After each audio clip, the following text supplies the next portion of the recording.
I host an open Q&A within the PBT Institute, and we call them coffee chats, where members get to ask me any question and the other members get the benefit of group support. So this came up with a few people yesterday, so I'm wondering if it's something that's going on with you.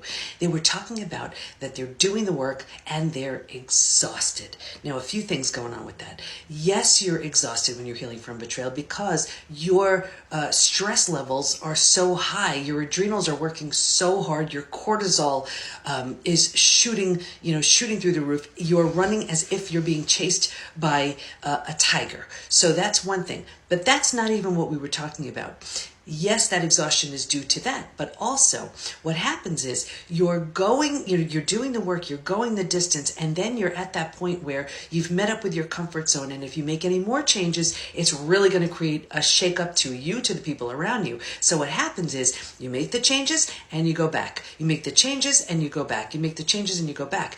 And it's like this. Imagine you're swimming out, you're in the middle of the ocean.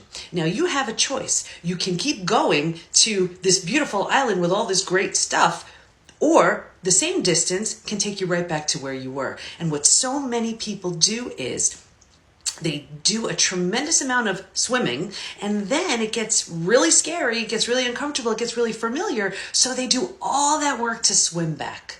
Now, it's the same distance to swim from the middle of the ocean to that beautiful island, but because the old, familiar, the known is there, they're swimming back. So the exhaustion comes from doing all that work, swimming all the way back, doing all that work, swimming all the way back. So what I suggest is you've done the work to get you here. Yes, you may look at it as scary, look at it as unfamiliar. It's the same distance, but it'll take you somewhere so much better. When you're moving through the 5 stages from betrayal to breakthrough, you keep going from that stage, let's say 2 to 3, and going back, but transformation begins at stage 4. So if you're here, keep swimming. Go to stage 4, stage 5, and beyond. So if you're exhausted, good reason why. That may be what's going on with you. Hope that helps.